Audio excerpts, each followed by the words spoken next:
Recording. Hey, Salt Strong Nation. This is Luke Simons, Like Diamonds. I've got to throw the Like Diamonds out there. Joe unfortunately couldn't make it, so we're going to go ahead and charge forward without him. This is an important topic. This is about our fishing lines.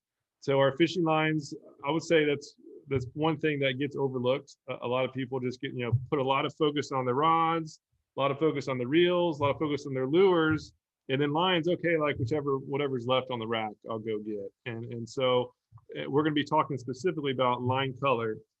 And again, the lines in particular are super important. Line color may or may not be. And so that's what we're going to be talking about here. But the reason why line is so important, though, it's the thing that connects us to our fish, right? And so we want to make sure that we're using the right lines for the application that we're fishing on. So that's the one thing that we just want to make sure is very clear. But as far as the color, what color is good, what's bad, or does it not even matter? So we have Wyatt, Justin here. Who wants to kick this off? Line color doesn't matter, and we'll talk braid first, and then we'll dive into leader line. Yeah, I mean, I can go ahead and start off, and I'll just say first what I use. I use that Power Pro High Vis Yellow. My reasoning behind that is it's easy for me to see. As you guys are going to hear later on in this podcast, I don't really believe that the color of the line is going to influence how many strikes you get or how many strikes you don't get, because fish see the line and get spooked off, or they don't see the line and you're able to present your lure better. I think there's a lot more factors that go into it, and definitely higher up in the chain than your actual mainline color. Leader color, could be a little bit different, but your mainline color, I don't believe that it is that important, especially with how thin of a diameter we're using for most of our inshore settings. That 10-pound test, it's so thin, so tiny, that most of the light that penetrates the surface of the water isn't even going to be bouncing off of that line and letting fish see it. So I don't personally believe it's something that's going to influence a bite, but I use it so that I can manage line better. I can see where my cast landed. I can see where my line lays. I can see a little bit more. And I do believe that is of higher importance than the possibility of fish seeing your main line. So I use that High Vis Yellow for me, but I've used a ton of different colors, the moss green. I've used other High Vis colors, High Vis orange, the really kind of bright white. And I've never really felt that one outperformed the other. I've also used some of those camo braids with the the spider wire camo, or I think, Luke, you've got that Beyond braid. Yeah, that color there. I've never found that one has outperformed the other, or that High Vis has outperformed natural, or those camo colors. It's just more for me about what the angler can see and how it helps them manage their line. Justin, what do you think? Yeah, I would agree. Just out of suspicion, because I've always been a suspicious angler, I still would try to buy these natural colored lines. I mean, I've got a couple samples of, offshore. I've had blue braid, I've had white braid, inshore, gray, I've had dark green. I haven't tried the high vis stuff before, only because I've been suspicious of like, did it make a difference? Am I gonna spook a fish? I don't want to test it to find out for myself and then feel like I wasted $20. But no, I mean, here you guys have spent so much time using high vis lines and have caught a ton of fish on it. So you can prove right there, does color of braided line matter when fishing in inshore situations? The answer is no. Like, you guys are catching a ton of fish on yellows and oranges. Then to your point, Wyatt, it's been advantageous to you so that you can see your lure, your line when you're presenting your lure back in, and you're casting it a bunch of different means and different presentations, and it hasn't been a deterrent for you.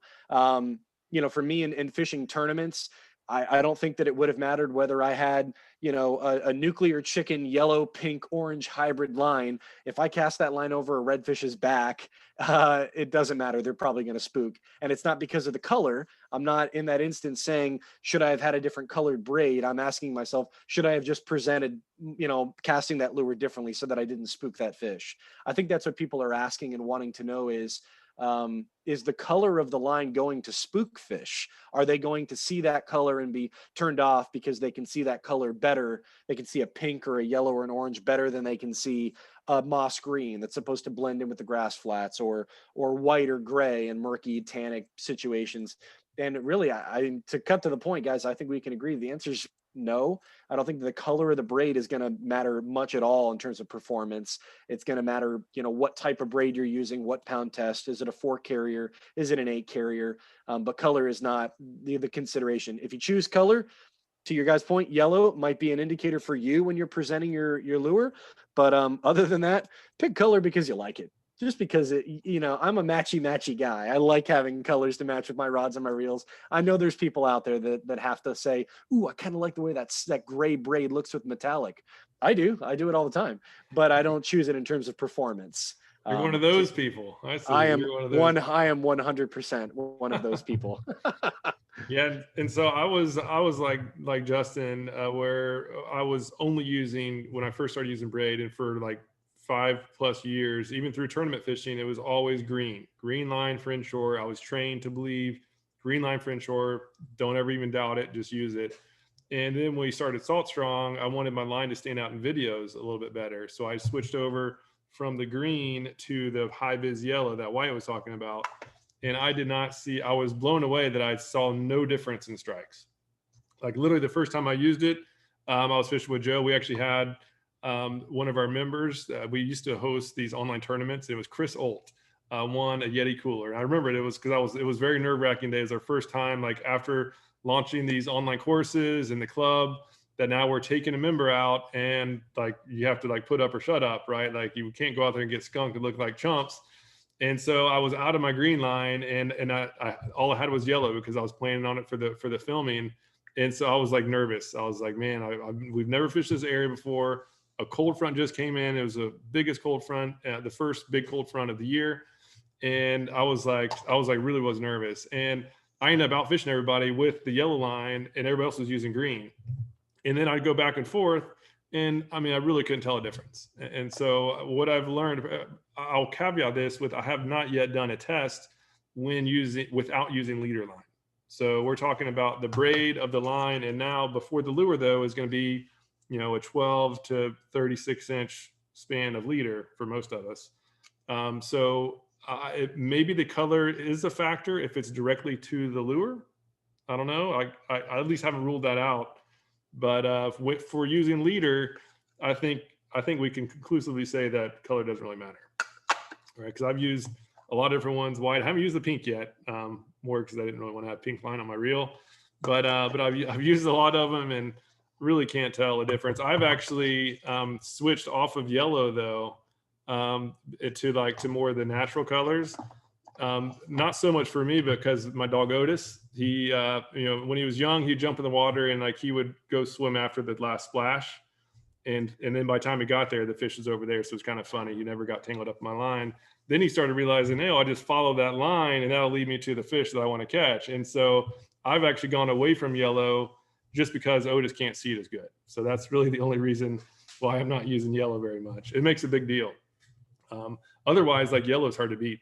Just like for what Wyatt said, you can just see better if you're fishing multiple people. You don't get tangled up as much. Fishing off a pier, like where your line is, and so does everybody else. It actually does make a lot of sense. Yeah, something that I kind of want to bring up as well. You can have two theories for high vis line like yellow and the natural lines.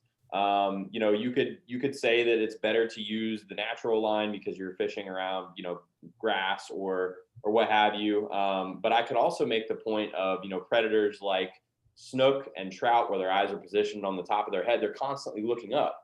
So while you may be fishing around grass, you're using this line, this green line that would contrast with the surface. So that darker line, as that light is coming down through the surface, those fish are looking up, might actually, this is again a theory. I don't believe line color matters. I've caught a ton of trout and I've caught a couple snook as well with moss green line, but that light that would come through the surface would be bouncing off of the dark line and it would, go down. Those fish would see the contrasting line. If you're using high vis yellow, you'd be pulling that along the surface. That light would be shining on the surface. It would be bright. It likely would be less contrasting to use the high vis yellow. Just because of where those fish are. I'm not saying use high vis line for snook and trout and then use your moss greens for reds, but I'm just saying you can argue both ways and you're going to hear a lot of different theories out there. I can tell you from watching other anglers fishing, watching Luke fishing, watching Justin fish, Tony as well. I have not seen one line ever outperform the other. And again, I do believe that it just boils down to what can you see better, and what are you confident in? If you feel like that line is, affecting how many fish you're catching, you're not going to be retrieving right. You're going to be thinking about the wrong things. You're not going to be thinking about where you need to cast. And you're going to lose more fish. But I don't believe that the color itself is going to influence strikes. Yeah, what we love about this whole topic, guys, is that there's so many things in the fishing world that you have to stop and think, at what point is it catching the angler and not catching the fish? We talk about this a lot. We talk about it with lures, aesthetics of things. Like, our interpretation of something is not how an animal, is not how a fish is interpreting things. I'm using underspins with bigger blades. A silver spoon does not look like a fish, and fish are still going to eat it because it is about presentation. So colors of line, I think of camo lines and people saying the camouflage bends into the water. And I just I don't get it. I mean, if lines are blue and white, and I mean, the water doesn't have the layers of blue and white and things. I think that the approach or concept is it's contrast, and there's a lot of different things that are contrasting in the line, so it might blend better. I think maybe in camo, people use camo line to fish in dirty water thinking it blends. The water's dirty.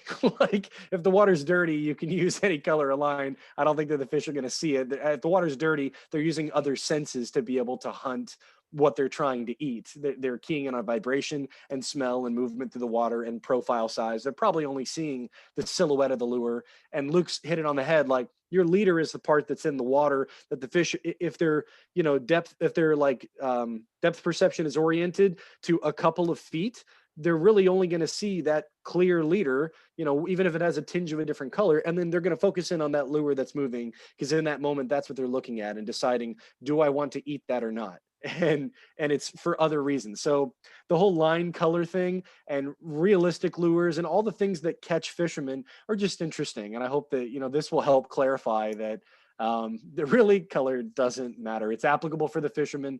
It's not going to spook your fish. So use pink, Luke. That's your sign. Yeah, maybe that'll match. Maybe get a pink rod and reel, and that'll match your whole setup. I say go for it. Yeah, more power to you. But I like what Wyatt was saying a bit ago, where if we are going to overanalyze it, right, and think about like what fish actually see, it seems like it's easier to argue for white line than it is for the green line, knowing that most fish, like we're talking about snook, redfish, sea trout, especially flounder, most of these fish are sitting on the bottom and looking up. It's rare. It's much less common for a fish to be on the surface and strike down. Even redfish, obviously, if they don't sit on the surface, they're pretty much always on the bottom. So knowing that the fish are on the bottom looking up, and you're fishing during the daylight when it actually would matter. At night, it doesn't matter at all. But during daylight, the water is going to be light. It's going to be a light color. And so using a moss green, even over a grass flat, if you're running that lure over the fish, right, they're not seeing the line with the green backdrop of the grass. They're seeing the shy line as the backdrop. And again, for years I was using that dark moss green, like the Power Pro moss green. I think I have some here somewhere. It's not even like a light green. It's like a dark green. And so surely that was just here it is right here. Like that is a dark green, and that's surely would have been like one of the biggest contrasts I could have possibly done, but it worked, right? Like caught a bunch of fish. I was making money in those tournaments. And I think it's just proof that it doesn't really matter. But then if you're cut bait fishing, right, now your line is laying on the bottom on a grass flat, then you can argue that green would be better because now it's a green line, and now there actually is a green backdrop. But all that being said, overanalyzing isn't even necessary in this case. At least I don't think. Like, here's way more important things to focus on. Yeah. Way more important things to focus on than the color of your line. All right. So for braid, it sounds like we have 100% consensus, which is rare, right? With fishing, there's a lot of it's hard to prove a lot of things, but this is one rare time where we all can high five and say that the color of your braid doesn't really matter. So do it for you. Whether you're like Justin, want to match to your rod and reel combo, or if you're like Wyatt and myself, who want to do it based on on what either you can see or what my dog can't see, right? Just do it more for you and not for the fish. So So that's clear. Now we got that set. So now let's go on to the leader line. So I think there's a little bit less disparity here. Like for Braid, like there's, we've all seen a lot of ads talking about line and how unique the color is, whether it's camo or whatever. For leader, it seemed like there's just two main options, clear and then like the pink. Like those are at least the two. Or do you guys see any others? Or I haven't really done any tests on lines. I just go with clear. I'm curious, what are you guys' thoughts? I think pink and clear are a baseline. Like the first line I think of that for a long time was a secret. I don't think it's a secret anymore, but guys would go offshore and fish with pink Andy fluoro or pink Andy mono, 60 pound. That was the go-to. And guys that were snapper fishing were swearing that pink line made a difference in getting the bite. I haven't done it. That was like a thing through the 80s, 90s, and early 2000s. And now there's all different types of fluorocarbons and monofilaments and sheens and colors. But pink was an interesting one for a while because pink was one of the first colors to disappear in the, in the water column. So people would think that pink line was going to disappear and that people weren't going to see the color. Well, if pink disappears, what's left? Clear. Well, I mean, your line's already clear. It's just a hued or a tinted line. So I don't know how much truth there is to that. Some people would just say, proof is in the pudding. But Wyatt, you wanted to chime in and say something about that. What were you going to say, man? So oh my goodness. Refraction and reflection. I've seen the argument for pink line. So with a clear line, you're going to get a little bit of reflection. This is the argument. This is the theory. I'm not saying that you are going to get more reflection versus one or the other, but the argument is that with the pink sheen or the pink tint in that leader material, you're not going to have as much reflection. The refraction is going to be very similar with both. Negligible. This is again the theory, not any scientific basis behind this, that both of them are going to carry the same level of refraction, how much light actually passes through them, but the reflection, light that would bounce off of the clear sheen versus the pinker sheen, almost like that there was something that would not allow that light to bounce off of it. That's why they added the pink, so that it would disappear, number one, and then number two, the light wouldn't bounce off of it as much with the clear. So there was almost like that coating on the outside. This is, again, the theory. I have used both. I've not seen a difference on either. I've literally just used that Yozuri HD carbon. It's got that pink sheen to it. I had one rod rigged up with that Yozuri HD carbon and one rod rigged up with the Seagar, and I did not see a difference. I want to say I caught just as many fish on both rods. But I didn't feel one was producing more fish over the other. And I've used that Yozuri stuff for forever, but it's literally whatever I can find in the shop. I didn't buy it because it was pink. I bought it because all of my other ones are sold out because there's a huge tackle shortage right now. So I buy whatever I can, or if something's on clearance, there's a lot of marketing ploys with the pink sheen or the HD or top knot. Luke has done some fantastic line tests on what's, got more abrasion resistance, things like that for fluorocarbon and mono leaders. I highly recommend you guys check that out. And we can dive into that a little bit more, but I don't believe right now we have anything quantifiable that's going to show that pink, leader is better than clear leader. But that's the basis behind why they put the pink in there, so that it wouldn't reflect as much. Yeah, I don't know if I buy that reflection thing, because unless the actual coating of the line is like an actual different coat, because the reflection is just the light bouncing off of the exterior of the line. So if the line is made from the same stuff, the nylon, which I'm sure I have to imagine it is, and the only difference is the color, I don't know how the color would impact the actual reflection. That's interesting. But yeah, so well, I did mention that Yozuri pink line.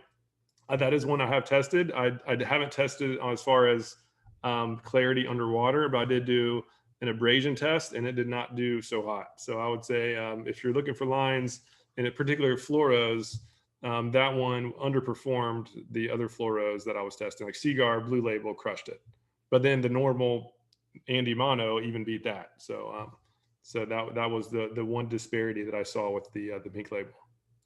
I'm just thinking about all the different colors and hues and tints that are to main lines and leaders. I mean, there in some rare applications you would want to have a nylon or a monofilament main line. You know, for inshore applications, we've shown that braid is superior in more ways than a nylon or a monofilament would be.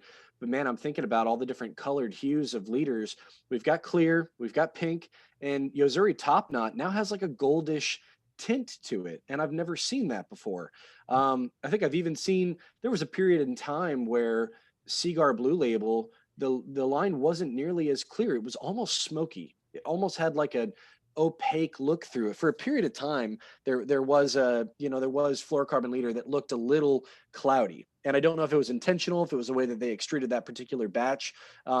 We may never know. But look, when you go through doing a line test and you can see, at least in an inshore setting, in shallow water, you know, within 4 or 5 feet and less, and an underwater camera, to the naked eye, you know, cloudy conditions, clear conditions, we can see how if these tints really make much of a difference, at least to us. It would be difficult unless you did side-by-side comparisons of blue tint, standard clear, pink, and gold tint, if that made any bit of difference in terms of performance, and if the fish would discern and tell that. You know, I think a lot of it's just going to be to us, what we can see based on camera when we do that test, and determine based on what we think and what we see if we're going to have confidence in throwing one color over another. But no, if you were to use right now a gold tinge or a pink tinge or a clear tinge, you know, throwing an Alabama leprechaun in a grassy scenario in shallow water, I don't know that at this point it would make much of a difference. I'm sure we could test it and find out, but just looking at it, I think that the only time that it's really going to question whether it makes a difference is super, super clear scenarios with no wind and high sun, where there might be a little bit of shine or sheen, but a redfish is going to look at it and say, "Oh, gold." I don't want to eat that gold line. That question isn't what pops up. You know, I don't think that the fish are going to stop and analyze and put out their monocle and take notes before they decide to strike a lure. I laugh at it. I think they're questions that we've all asked, and over time, the question that we're asking in the back of our heads is a little bit duller and duller and duller, because as you catch more and more fish, you start to think, I don't really think a lot of these things really matter. And that's just what makes it interesting. But I kind of wanted to segue and talk about depth and even a little bit of nearshore or offshore questions, because, you know, line colors, when you fish in 2 to 3 feet of water as opposed to 60, 80, or 100 plus feet of water, is very different. We kind of talked about this beforehand about trolling. Okay, a lot of guys are going to use different monofilament lines for trolling, either slow trolling a live bait or trolling a plug. And some people use the high vis yellow, and really they're catching, you know, sailfish and mahi and tuna, and those fish are not shying away from the color of the line. They're using it in the same manner that we use braided yellow or orange line on the flats as a visual indicator for us. But Wyatt, you brought up something interesting about different species too. You know, the eyes of a tarpon or the eyes of a tuna are really big, and certain, you know, animals will interpret colors differently. So sometimes, you know, a clear line or a yellow line might not be the same as using a natural blue line to match in with the cobalt blue offshore. And, you know, there are guys that say that having that shotgun line or having a natural presentation where the bait and the lure and color is way, way far behind the boat might get the strike of a fish that's known for being a little more wary than others. So offshore is a totally different setting too than inshore fishing. Yeah, I've seen this argument a lot, and I've actually seen some studies on a tuna and you know, larger pelagics that have those larger eyes. I've read some studies that tarpon have better eyesight than humans do. They just have more cones in their eyes. They're able to see more light. They're able to see more, and obviously sometimes their hunger is going to allow them to make mistakes and, you know, not see that hook. Just because they can't reach into the fridge like we can, so they have to take meals when they can get them. So what I've seen in some of these offshore studies or larger pelagic studies where they have this bigger eyesight is that in cobalt blue water, where there's less light reduction once that light penetrates the surface of the water, you know, in inshore settings, when you throw out that line and that lure, they analyze different colors and what disappeared first. In, you know, your average grass flat where you can see to the bottom in 5 feet, but it's a little bit murked up, Around 2 to 3 feet of depth is when you start getting significant light reduction. So basically, if you just turn the brightness down on your eyes, that would be kind of like what you're seeing, what the fish are seeing. Some of these fish may have better eyesight than we do, but at certain depths, they don't have as much that they physically can see because there's not as much light that's going to bounce off of the objects that they're looking at and get back to their eyeballs and reflect in those cones and translate those images into their brain to process.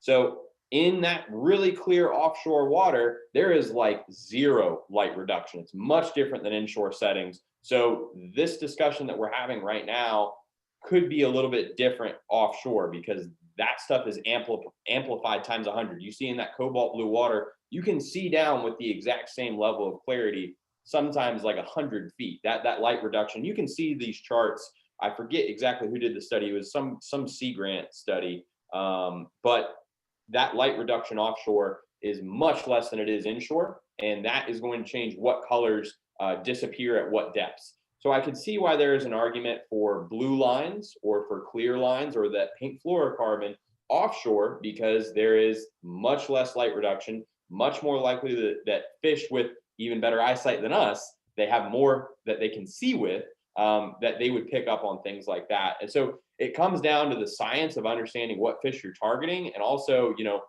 are you fishing the dirty waters of Carolina where that light reduction reduces how much light actually is even penetrating the surface down to like a 5-foot deep marsh creek? Or are you fishing offshore in 20 feet of water, trolling, and you're pulling a live bait and you need to have something that is not going to be reflecting light or something that is, not going to contrast the wrong way. There's a lot of different variables in different water clarity settings. And that's the beautiful thing about fishing is there's so many different scenarios. It's hard to give such a textbook answer.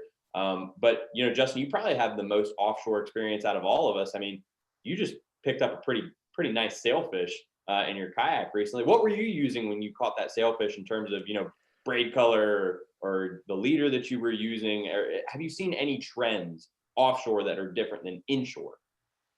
I still think that I'm that wary guy. I'm not doing experiments to wonder if a high vis yellow is going to get bit as well as a smoke blue. I use a smoke blue when I'm flatlining a live bait because the majority of my monofilament line is out there moving around, and I did want something natural. So I haven't tried other lines like straight clear or yellow, to see if in live bait applications like fishing for sailfish made a difference. But I know a lot of other people that use when they're kite fishing, they're kite fishing. They have high vis yellow line, but their line's not in the water. I don't know that it has made much of a difference. I just, instead of doing the experiment myself to see whether it does or doesn't, in that scenario where a predator like a sailfish is very visual and dancing around and looking at the bait, I just don't run the risk. I try to make sure that for live bait flatline applications, I do have a natural line to blend in with the water. And then with tuna fishing, I have a long leader as well. I try to stay from mid-water column and up, stay, very, very clear in my approach. As all I can think about during this whole conversation is kind of the tiptoe back to our mono and fluoro discussion that was very heated and very informative. And think about shine. I don't know if monofilament or fluorocarbon if one gives off more shine than the other in terms of reflection. I don't know if one is a little more muted than the other. That's something we would need to look into. I've used fluorocarbon for most of my applications with jigging for tuna and sailfish and other species, but I don't know if mono makes much of a difference. I don't know if it's because of clarity or shine yet. When fishing offshore, at least pelagic and midwater column, I try to stay natural just because I don't want to run the risk of wondering if I didn't get a bite next to the guy next to me. But I could also argue and say that with those fish that are always moving around, that are always feeding, because they live by moving and feeding, they're not stationary and hanging tight to structure and waiting to ambush prey. They're moving whatever's in their way. They're going to eat first and ask questions later, because they're very opportunistic. That I don't know that it would make much of a difference. I could argue for both, but because of that, and I've said it before, like success is preparation plus luck.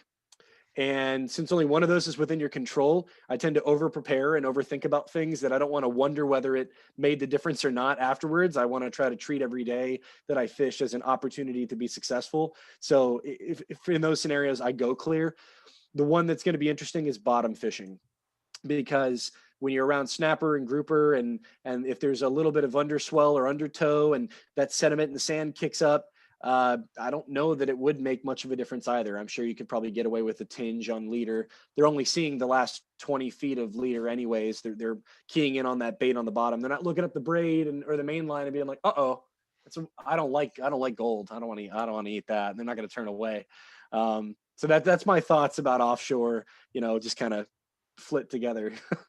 And back on the inshore side too, I think a good thing to keep in mind is the sight versus feel, right? In many cases, particularly inshore, particularly the further you get away from like the Keys where the water's super clear, the feel factor is becoming more and more important. So can the fish feel your line or can it see your line? Both are equally important to think about.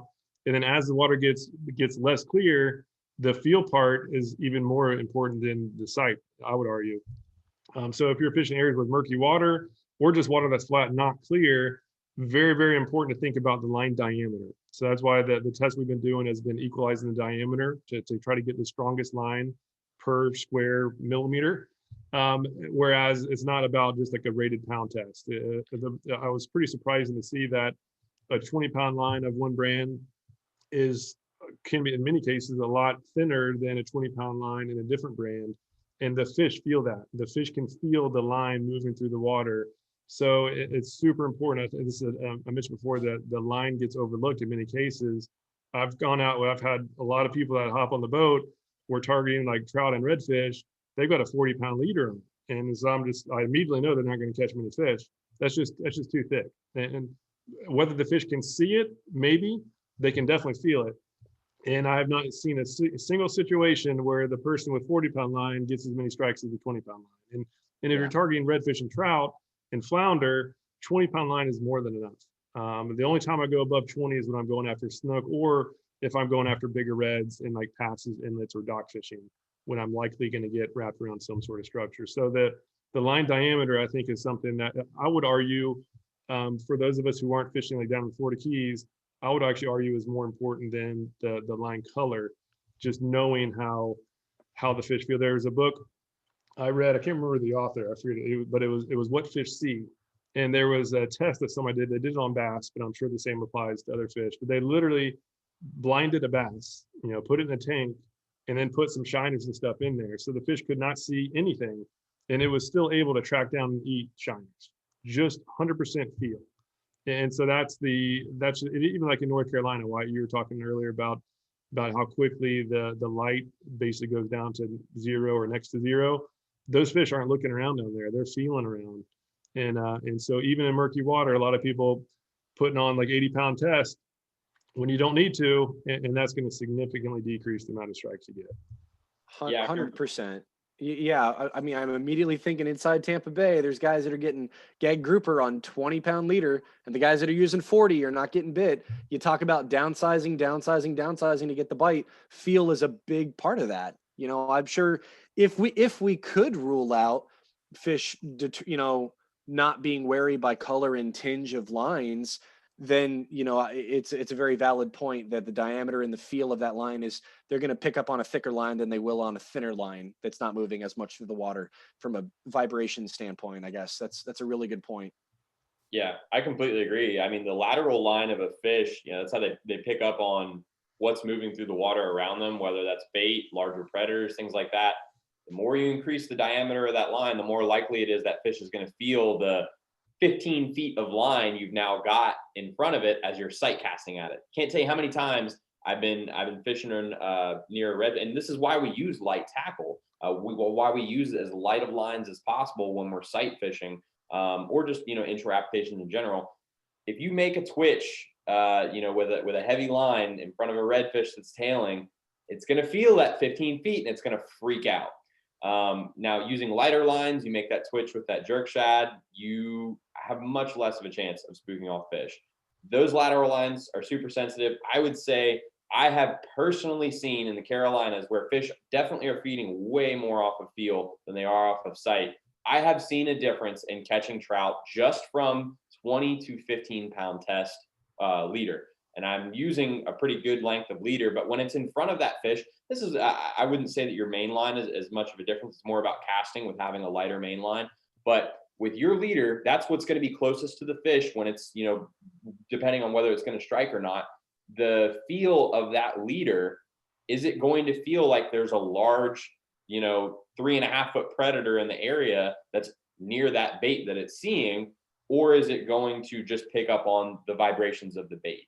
That's really, really important. And I've 100% seen a difference in fishing, those tidal creeks where that water is a little bit dirtier.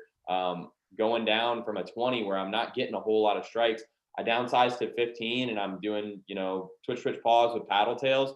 Oh my goodness, I'm getting 3-4 times more fish because it's a much more subtle presentation. Those fish aren't spooking off and they're just more keyed in on the bait itself, I find. So I would say the diameter, again, huge.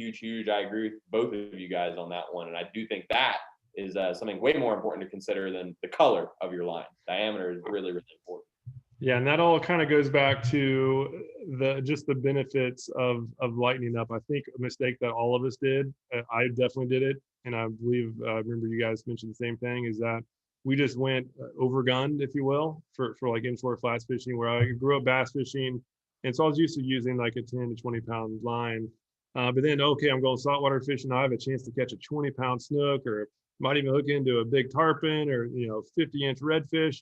So I better get a 4,000 size reel and put on some 30-pound line on that puppy, and then a 60-pound leader, right, just in case. And it not only can fish feel it that we talked about, but I did a casting contest, and that's for those of us using artificial lures. It's even more important to lighten down the load. Is I did this is both with Power Pro, so it wasn't like one brand versus the other.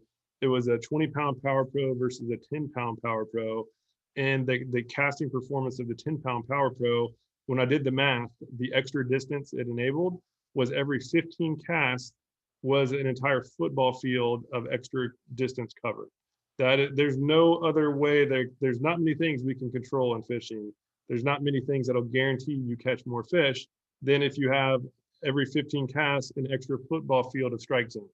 So I mean, and that's not even just extra territory. That's the area that is most likely to catch the biggest fish, because it's furthest away from you, and the fish have less idea that danger's in the area. So it's further away from you and the line thinner, so they can't field as well. So like those, I think those two things compound to give a huge advantage to those of us who are using the lighter lines. You obviously can't go too light, right? If you try to go after tarpon with 10-pound braid and 20-pound leader, kiss that lure goodbye. But you just want to make sure that you're going as light as you comfortably can, I should say, for the target fish that you have. To me, that's why I believe that line is so important and it's so overlooked. And a lot of people are going out buying those 4,000 size reels, like super expensive ones, and then put a 30-pound braid on there and wonder why they're not catching many trout. Hey, you're overgunned. And we've all done it, right? But like a 2,000 size reel or 2,500, I now rarely even use 3,000. So I've gone down with 10-pound braid. You can pack over 150 yards on a 2,000 size reel in most cases. That's all you need, right? Even to hook into a 40-inch snook or a 50-inch red on the flats, they're not going to pull off 150 yards. Right? We like to think that they would, but they won't. Because I usually use 100 yards, and I've got over 40-inch snook, and I haven't had a single one get close to the vacuum. If you're in a pass or an inlet with a lot of current, that's a different story. That's when you want to make sure you're not undergunned.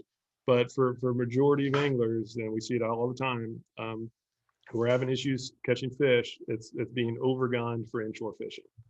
So hopefully that message resonates, because I think it's super important. So it sounds like in total we've agreed that braid doesn't really matter, right? Get what you can get. Sounds like you do by the color matching of rods and reels. For Justin, for Wyatt, what you can see. For the leader, that one, it sounds like we don't have 100% certainty on that, right? So was it clear? Just what was it? There's a gold one? Yeah, there's Yozuri's top knot has a little bit of a gold tinge, and I picked it up because, you know, through the summer months I want to try to jig offshore a little more, and Yozuri is known for being a good line company overseas. They're known for making a high quality line. So I thought it was interesting that it was the first gold tinged fluorocarbon that I've ever seen. So I want to try it. I didn't try it that day because I was skeptical and I was like, I'm gonna stick to what I know, but I do want to try it. I thought that was interesting. So yeah, there's gold, there's a little bit of pink, like, you know, there's pink fluorocarbon by Yozuri, and then there's a lot of clears, a little bit of smokiness, but I guess yet to be determined. More scientific research needs to be done. And so why for Texas waters, so snook is out of the equation unless you're like South Texas. So it sounds like leader line 20 and below, right? Don't go above 20 would be, I think, a lesson, or at least. So it depends. I would say it depends on what you're targeting, because right now I've never seen as active a redfish as I'm seeing out on these flats. They are fired up because there's really warm water and they have a lot more energy, and I've had them crack top water plugs recently.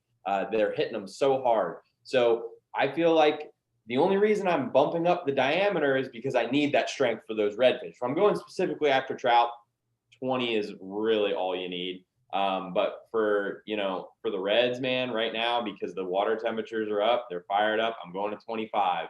I would prefer to use 20. Earlier on in the winter, I was using 20. I was getting more strikes, but I need that 25 right now because I've had a lot of break-offs recently with really big, overslots that are on the flats right now, 30, 35-inch redfish that are really fired up, taking big runs, running through grass. They're dragging their heads through all these weeds. And it's like, I need a little bit of extra strength right now. So I am using 25, but if I'm just trying to get more strikes, you're definitely going to get more on that 20. I'd say that 15 to 20 range is really good for trout, 20 to 25 for redfish, and then flounder, they're going to hit on everything.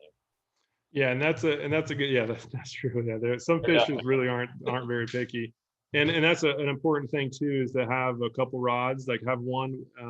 When I'm inshore fishing, I usually take at least 2 rods, no more than 3 though. I don't like having much clutter. But usually most of them have 10-pound line, and one will have 20 leader, one will have 30. 30 when I'm in. I'll start with 30 because there's a lot of big snook around, especially lately. But then if the bite's just really not that active, now I can quickly go to 20 and know that I'm going to get more strikes. But I'm going to have an elevated risk of getting broke off if I do hook into that fish. So that was a cool discussion. So yeah, and again, it's on a topic that just doesn't get enough coverage. So we thought we'd go ahead and kind of do a deep dive. And some of the stuff you just can't prove, but a lot of it's just kind of go with what you trust. But what can be proven is the casting performance and distance, and the fact that fish can feel. So just when you are selecting your lines, just make sure you consider that. Make sure you're not making the same mistake that we did for many years, where we're just going overpowered, significantly decreasing our odds of actually catching fish and having fun, and increasing the odds that we come home getting skunked and now are embarrassed to face the spouse or the coworkers or whatever, knowing that you went fishing. Now you have to say, oh yeah, you have to make up an excuse like the pressure was bad or something like that I used to do, right? We all had our excuses.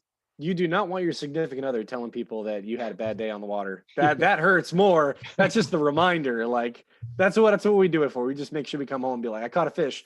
Cool. I'm worthy. I know I'm still worthy. Yeah, and so for those who are new to Salt Strong, just know that we are a fishing club, and we specialize in making sure that you're not coming home empty-handed, that you're not coming home having to have the embarrassing conversation to whoever knows you went fishing that you didn't catch anything, because it's all about finding the feeding fish, and we call it the 90-10 rule. If you haven't seen that, make sure to watch that webinar. But statistically, 90% of the feeding fish are in 10% of the water. And when you find that 10%, when you can do that consistently, you're going to catch way more fish than ever before, even if you don't have the perfect line or the perfect lure or whatever. That's the number one thing. That's what the club is focused on. So if you want help on that, on finding that 90-10 every single trip, check out the Insider Club. 100% guarantee. There's an entire year guarantee. You have an entire year to go through there. Make sure you love it. make sure that you can see noticeable results, which you will. If you're targeting snook, redfish, sea trout, flounder, there's nothing else that comes close to the amount of content and the depth of content too, where we really do deep dives on how these fish behave so that you can predict exactly where they're going to be throughout the year based on the conditions.